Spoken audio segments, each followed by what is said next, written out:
Assalamualaikum warahmatullahi wabarakatuh. Mahasiswa Prodi IPA, pada pertemuan kali ini kita sudah masuk ke pertemuan yang ketiga, di mana pada pertemuan ini Bu Alfira akan melanjutkan materi yang kita bahas pada pertemuan yang lalu. Pertemuan yang lalu kita membahas berbagai komponen apa saja yang bisa kita gunakan untuk merumuskan tujuan pembelajaran. Nah, pada pertemuan kali ini Bu Alfira akan menyampaikan bagaimana cara kita merumuskan tujuan pembelajaran dengan mengambil salah satu contoh kompetensi dasar pada mata pelajaran IPA. Nah, saya akan melanjutkan materi ini ke materi selanjutnya tentang strategi pembelajaran IPA, apa pengertiannya, kemudian apa saja macam-macam dari strategi pembelajaran IPA. Langsung saja kita masuk ke slide yang pertama tentang bagaimana cara kita merumuskan tujuan pembelajaran. Pada pertemuan yang lalu, saya sampaikan bahwa tujuan pembelajaran itu diperoleh dari indikator pencapaian pembelajaran atau indikator pencapaian kompetensi yang biasa disingkat dengan IPK yang kita turunkan dari kompetensi dasar yang sudah ditentukan oleh Permendikbud. Nah, pertemuan yang lalu saya sampaikan bahwa kompetensi dasar itu diperoleh pada Permendikbud nomor 24 tahun 2016. Namun ternyata ada revisi yang paling terbaru, yaitu Permendikbud nomor 37 tahun 2018. Silahkan Anda download Permendikbud tersebut, kemudian Anda cari kompetensi dasar yang sesuai pada mata pelajaran IPA tingkatan SMP atau MTS. Karena pada Permendikbud itu dicampur pada mata pelajaran yang lainnya dari tingkatan SD sampai SMA. Nah, di sini langsung saja saya berikan contoh kompetensi dasar IPA kelas 9 pada urutan yang pertama. Ya. Nah, perlu Anda ketahui bahwa pada kompetensi dasar itu ada 4 macam kompetensi. Yang pertama kompetensi spiritual, yang kedua kompetensi sikap, kemudian yang ketiga kompetensi pengetahuan, dan yang keempat adalah kompetensi keterampilan.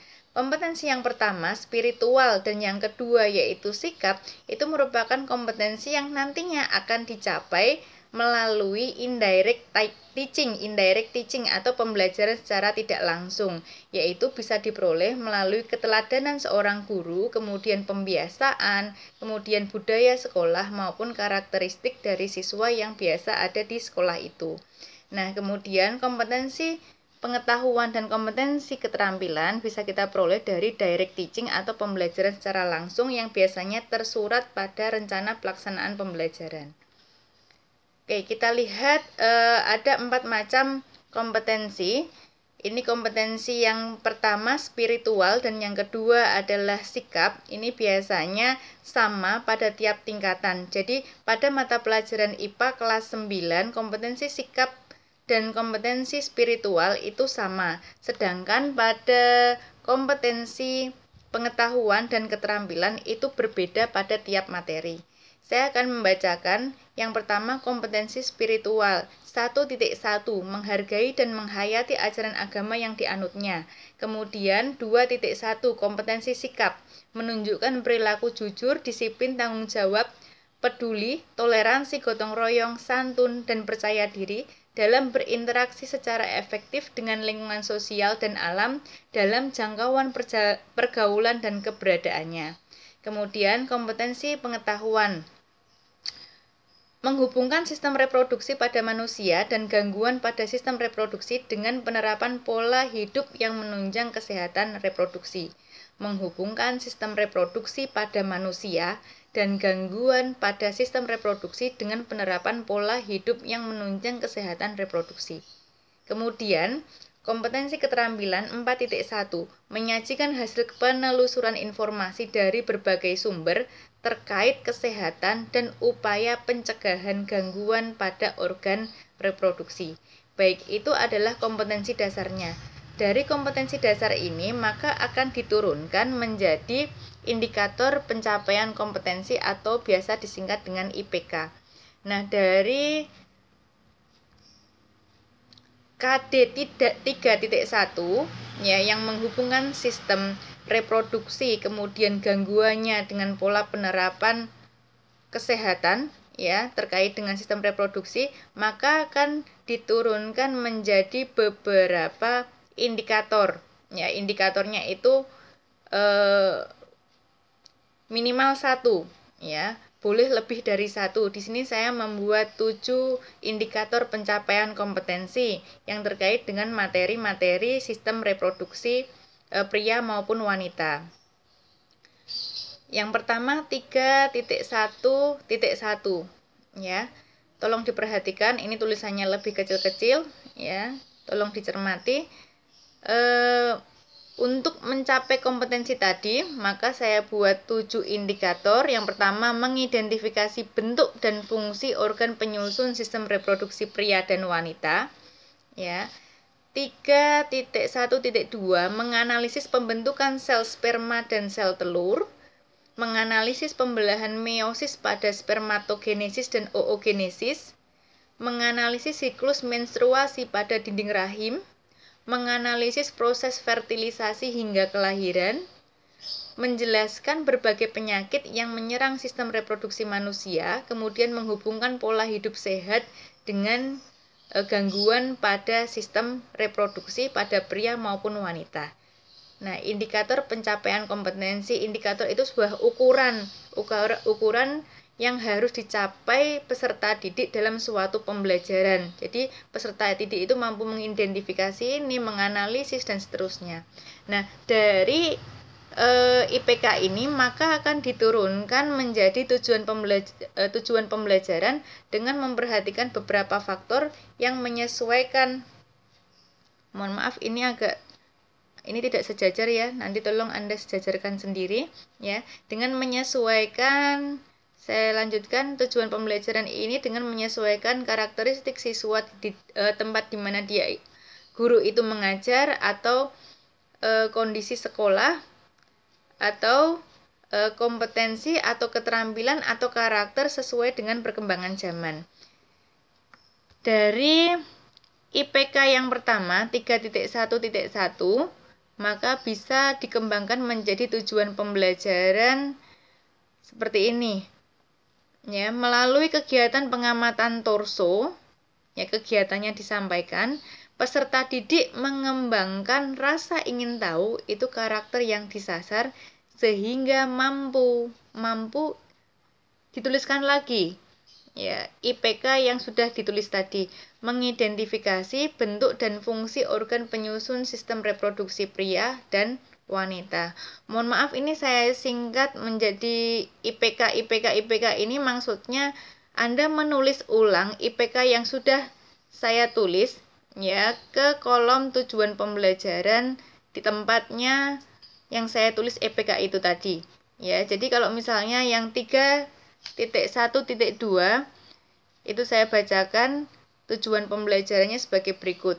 Melalui kegiatan eksplorasi, peserta didik mampu menganalisis pembentukan sel sperma dan sel telur dengan mandiri. Ya, mandiri itu adalah sasaran karakter yang akan dikembangkan kepada peserta didik. Eksplorasi itu adalah kegiatan ya yang nantinya dapat membuat siswa mampu mencapai indikator pencapaian kompetensi. Kemudian yang ketiga, menganalisis pembelahan meiosis pada spermatogenesis dan oogenesis. Maka tujuan pembelajaran yang dikembangkan dengan mengembangkan kerjasama melalui kegiatan diskusi, peserta didik mampu menganalisis pembelahan meiosis pada spermatogenesis dan oogenesis. Jadi yang namanya tujuan pembelajaran itu, ya itu menyesuaikan kondisi pembelajaran di sekolah itu. Misalnya ada yang tanya kemarin, bagaimana kalau misalnya pandemi? Nah, pandemi itu kan ada sekolahan yang membuka pembelajaran dengan sistem bergilir. Ya, ada shift pagi, shift siang, kemudian shift minggu pertama atau shift minggu kedua. Maka kita tidak mungkin pada pembelajaran pandemi itu membuat pembelajaran dalam bentuk kelompok. Maka kita tidak mungkin menggunakan kegiatan diskusi yang mengembangkan karakter kerjasama, gitu ya. Contoh yang lain, ya di tujuan pembelajaran selanjutnya, melalui kegiatan pengamatan pada media video pembelajaran peserta didik, Melalui kegiatan pengamatan pada media video pembelajaran, peserta didik mampu menganalisis siklus menstruasi pada dinding rahim dengan kritis. Nah, tentunya ini digunakan pada sekolah yang memiliki sarpras yang mendukung. Ya, ada slide proyektornya ya. Tidak mungkin ini kita terapkan pada sekolah di 3T terluar terdepan itu. Ya, jadi kita harus menyesuaikan dengan kondisi yang ada di sekolah dan seterusnya ya. Silakan nanti Anda baca sendiri, ini juga bisa Anda screenshot. Nah, ini untuk KD 3.1. Selanjutnya KD 4.1, kompetensi keterampilan. Contoh dari indikator yang saya kembangkan di sini yaitu menyajikan laporan hasil studi tentang gangguan pada sistem reproduksi. Tujuan pembelajaran yang bisa dikembangkan dari situ yaitu melalui kegiatan presentasi, peserta didik mampu menyajikan laporan hasil studi tentang gangguan pada sistem reproduksi dengan santun dan percaya diri. Kemudian indikator yang kedua, membuat poster tentang upaya pencegahan penyakit menular seksual. Tujuan pembelajarannya dengan mengembangkan keterampilan berpikir kreatif pada proses pembuatan poster, peserta didik mampu membuat poster tentang upaya pencegahan penyakit menular seksual. Ya. Semoga bisa dipahami ya. Kemudian untuk mencapai tujuan pembelajaran, maka kita butuh suatu cara. Ya, atau biasa kita sebut dengan strategi pembelajaran. Nah, inilah yang akan kita pelajari pada semester ini. Oke. Nah, tadi saya sampaikan tentang strategi pembelajaran. Nah, ternyata ada beberapa istilah yang berkaitan dengan strategi pembelajaran. Ada pendekatan pembelajaran, ada strategi pembelajaran itu sendiri, kemudian ada metode pembelajaran, ada teknik maupun taktik pembelajaran, kemudian ada pula model pembelajaran. Nah, apa saja istilah-istilah itu kita pelajari pada slide selanjutnya. Nah, ini ada hierarki model pembelajaran atau hierarki strategi pembelajaran. Tingkatan yang paling tinggi adalah pendekatan pembelajaran. Kemudian di bawahnya ada strategi pembelajaran. Di bawahnya lagi ada metode pembelajaran. Kemudian di bawahnya lagi ada teknik dan taktik pembelajaran. Nah, pendekatan pembelajaran itu apa sih sebenarnya? Pendekatan pembelajaran itu merupakan sudut pandang atau tolak ukur terhadap pembelajaran. Pendekatan pembelajaran ini fungsinya untuk menguatkan metode pembelajaran. Di bawahnya lagi ada strategi pembelajaran. Strategi itu merupakan rencana yang disusun untuk mencapai tujuan pembelajaran. Masih dalam bentuk rencana yang disusun untuk mencapai tujuan pembelajaran. Kemudian selanjutnya ada metode pembelajaran. Metode pembelajaran itu merupakan langkah operasional untuk mencapai tujuan pembelajaran atau langkah operasional dari strategi pembelajaran. Ya. Kemudian yang terakhir ada teknik dan taktik pembelajaran. Teknik pembelajaran itu merupakan cara yang digunakan untuk mengimplementasikan metode pembelajaran. Sedangkan taktik itu merupakan gaya dalam melaksanakan metode pembelajaran. Nah, semuanya itu pendekatan, strategi, metode, teknik, dan taktik itu kalau misalnya digabungkan jadi satu, itu di bawahnya dari model pembelajaran. Jadi model pembelajaran itu merupakan suatu pembungkus secara keseluruhan dari pendekatan pembelajaran, strategi pembelajaran, metode pembelajaran, teknik maupun taktik pembelajaran. Nah, pengertian dari model pembelajaran itu bisa Anda baca di bawah, yang merupakan kerangka konseptual yang menunjukkan prosedur sistematis dari awal sampai akhir untuk mencapai tujuan pembelajaran.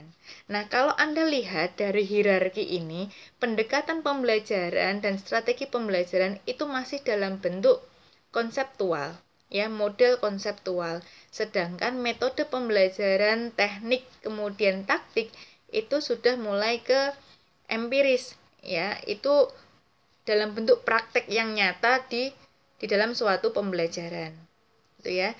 Jadi model pembelajaran itu merupakan pembungkus dari pendekatan, strategi, metode maupun teknik ataupun taktik.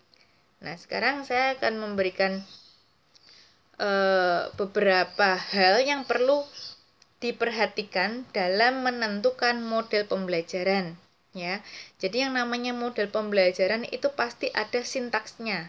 Sintaks pembelajaran. Sintaks itu apa? Sintaks itu langkah-langkah pembelajaran secara sistematis, secara urut, secara runtut. Kemudian harus memperhatikan sistem sosial. Sistem sosial itu merupakan interaksi sosial yang ada dalam pembelajaran. Interaksi antara peserta didik dengan peserta didik, interaksi antara peserta didik dengan guru maupun guru kepada peserta didik. Kemudian yang ketiga, prinsip reaksi, ya, memperhatikan respon peserta didik dalam pembelajaran. Apakah peserta didik nanti memberikan umpan balik, ya, bagaimana reaksi yang diberikan peserta didik ke peserta didik yang lainnya, bagaimana respon peserta didik yang diberikan kepada guru maupun sebaliknya, guru kepada peserta didik. Nah, hubungan ini juga perlu diperhatikan dalam menentukan model pembelajaran. Nah, biasanya dalam menentukan model pembelajaran antara sistem sosial dan prinsip reaksi itu digabung menjadi satu. Misalnya saja pada model pembelajaran tim games turnamen dalam bentuk turnamen, ya, itu kan ada sistem sosial yang dibentuk, ya, dalam bentuk kelompok A kemudian kelompok B. Kelompok A dan kelompok B dalam sistem sosialnya mereka bekerja sama untuk mengerjakan suatu hal, ya, dalam suatu pembelajaran. Kelompok B juga mengerjakan yang lain. Nah, ada suatu prinsip reaksi dari kedua kelompok tersebut, yaitu keduanya itu saling berkompetisi untuk memperebutkan suatu prestasi atau kejuaraan pada pembelajaran itu. Ya, biasanya mereka berebut untuk mendapatkan bintang atau mendapatkan poin, ya, untuk menjadi yang terbaik pada saat pembelajaran saat itu. Ya, itu prinsip reaksinya. Sistem sosialnya mereka membentuk kelompok, ya. Kemudian prinsip reaksinya mereka saling berkompetisi antar kelompok untuk menjadi yang terbaik. Kemudian hal yang perlu diperhatikan yang keempat yaitu sistem pendukung. Sistem pendukung itu apa? Misalnya sarana prasarana. Kalau misalnya kita menggunakan model pembelajaran berbasis IT, maka kita harus memperhatikan sarana prasarana yang mendukung. Misalnya slide proyektor, kemudian nanti laptopnya, kemudian sarana kabel-kabelnya dan lain sebagainya, listriknya dan lain sebagainya, itu juga perlu diperhatikan. Kalau misalnya pembelajaran laboratorium, alat-alatnya, alat dan bahan itu juga perlu disiapkan. Kelengkapannya ada atau tidak. Kalau misalnya pembelajaran berbasis jelajah alam sekitar, maka lingkungan yang di luar itu mendukung pembelajaran atau tidak. Kalau misalnya tidak, maka kita harus mengganti ke model pembelajaran yang lain. Jadi perlu dipersiapkan sarana prasarana kalau misalnya kita mau menentukan model pembelajaran tertentu. Kemudian dampak pembelajaran dan pengiring atau efek pembelajaran dan pengiring.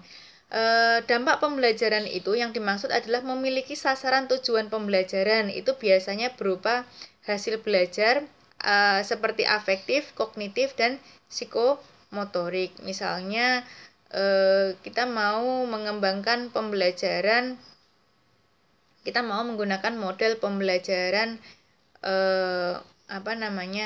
PBL, Problem Based Learning. Nah, pada pembelajaran itu tentu menuntut siswa untuk menggunakan keterampilan berpikir kritis. Jadi tujuannya itu memang mau mengembangkan keterampilan kognitif berupa keterampilan berpikir kritis. Efek iringannya berupa nilai atau karakter, atau dampak pengiringnya itu biasanya berupa karakter atau nilai yang diharapkan dalam pembelajaran itu. Misalnya dalam model pembelajaran kooperatif, ya, nilai karakter yang diharapkan muncul adalah sikap menghargai, ya, kemudian sikap kerjasama dan lain sebagainya, gitu ya. Kemudian saya sampaikan beberapa macam contoh dari model pembelajaran. Nah, model pembelajaran itu ada berbagai macam, tidak hanya yang ada di sini saja. Ada model pembelajaran kontekstual, ya, sesuai dengan kehidupan sehari-hari. Kooperatif, ya, itu menekankan kerjasama dalam suatu kelompok. Kemudian konstruktivis, ya, membangun pengetahuan. Kemudian ada lagi SETS, ya, Science, Environment, Teknologi, dan Society. Kemudian ada PBL, Problem Based Learning, PJBL, Project Based Learning, ada Direct Instruction, ada Discovery Learning, ada Inquiry Learning. Nah, Discovery dan Inquiry itu memiliki kemiripan karena keduanya itu bertujuan untuk menemukan suatu pengetahuan. Bedanya kalau discovery itu pengetahuan bisa diperoleh melalui kegiatan diskusi, kemudian bisa diperoleh melalui kegiatan eksplorasi atau investigasi, sedangkan inquiry itu lebih ke ditemukan melalui sebuah percobaan maupun eksperimen. Nah, ini cocok sekali untuk diterapkan pada pembelajaran IPA. Ya, IPA, biologi, kimia itu cocok sekali kalau misalnya menggunakan model pembelajaran inquiry. Nah, kemudian ada pendekatan pembelajaran. Nah, ada beberapa hal yang perlu diperhatikan untuk menentukan pendekatan pembelajaran. Yang pertama, ya, tujuan pembelajaran. Kita mau menentukan pendekatan pembelajaran harus melihat tujuan pembelajaran terlebih dahulu. Kemudian, ya, sama seperti cara kita menentukan tujuan pembelajaran, kita harus memperhatikan karakteristik materi. Kemudian kita memperhatikan karakteristik peserta didik. Kita juga memperhatikan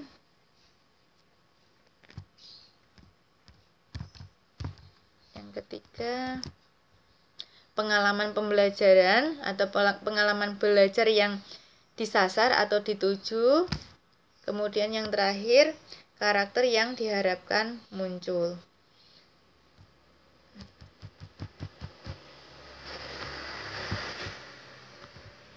Baik, kita lanjut ke contoh-contoh dari pendekatan pembelajaran. Ya. Nah, di sini ada berbagai macam pendekatan pembelajaran. Ada pendekatan yang diharapkan digunakan pada kurikulum 2013, yaitu pendekatan saintifik, ya. Ada mengamati, ada menanya, kemudian ada menganalisis dan lain sebagainya. Kemudian ada pendekatan STEM, kemudian ada lagi pendekatan induktif maupun deduktif. Kemudian ada pendekatan discovery, inquiry, ada pendekatan teacher center learning atau student center learning, berpusat kepada guru ataupun berpusat kepada siswa. Kemudian ada lagi pendekatan kontekstual. Ya, pendekatan tidak hanya di sini, tidak hanya yang saya tulis di sini, ada pendekatan yang lain. Anda tuliskan pendekatan konstruktivis juga bisa, pendekatan humanistik juga bisa. Ya, jadi banyak sekali macam-macam dari pendekatan pembelajaran. Oke, kemudian selanjutnya contoh dari strategi pembelajaran, gitu ya. Strategi pembelajaran tadi kan pengertiannya, ya, rencana yang dilakukan untuk mencapai tujuan pembelajaran, sedangkan metode itu cara operasional untuk mewujudkan strategi pembelajaran. Nah, contoh strategi pembelajaran itu ada group learning, kemudian ada lagi individual learning, ada exposition learning. Kalau exposition learning itu guru atau pendidik menjelaskan secara detail materi kepada siswa, sedangkan discovery learning itu meminta siswa atau mendorong siswa untuk menemukan sendiri sebuah pengetahuan. Kemudian ada lagi strategi pendekatan deduktif atau mau menggunakan strategi pembelajaran induktif, gitu. Kemudian contoh pembelajaran. Nah, ini yang biasa mahasiswa itu hafal. Contohnya ada metode ceramah, kemudian metode diskusi, kemudian ada metode presentasi, eksperimen, demonstrasi, ada simulasi atau biasa diganti dengan istilah lain yaitu role playing, bermain peran, kemudian ada observasi, eksplorasi, investigasi, dan berbagai macam metode pembelajaran, dan masih banyak lagi strategi dan metode pembelajaran yang tidak saya tuliskan di sini. Nah, kemudian setelah ini Anda masih bisa atau mulai bisa untuk mencoba mengembangkan tujuan pembelajaran sesuai kompetensi dasar yang saya sampaikan pada kontrak pembelajaran. Nah, pada kontrak pembelajaran ada satu kompetensi dasar yang keliru, yaitu kompetensi dasar kelas 7 nomor 3.12 yang saya bagikan kalau nggak salah kelas 8. Nah, itu keliru ya, karena kompetensi dasar 3.12 itu tidak ada. Terakhir 3.11. Maka silakan Anda screenshot kembali ya tugasnya. Ini bisa langsung sudah dibagi atau belum ya? Kalau misalnya belum, silahkan dibagi ya, dibagi oleh Komting. Anda mulai mengembangkan tujuan pembelajaran dari sekarang, itu bisa nyicil latihan sedikit-sedikit ya. Kelompok 1, kelompok 2, kelompok 3, kelompok 4 silakan di screenshot. Kemudian ini juga bisa Anda screenshot ya. Terakhir pada kelas A itu 3.8 dan 4.8. Kemudian kelas B itu mulai, nah yang kemarin itu kelompok 4 itu masih membahas kelas 7, tetapi saya ganti. Yang kelompok 4 pada revisi ini mulai mengerjakan KD kelas 8. Kemudian yang kelompok 5, 6, 7, 8 tentunya mengikuti, akan mundur ya nomor KD-nya. Di kelas yang kelas C juga sama ya.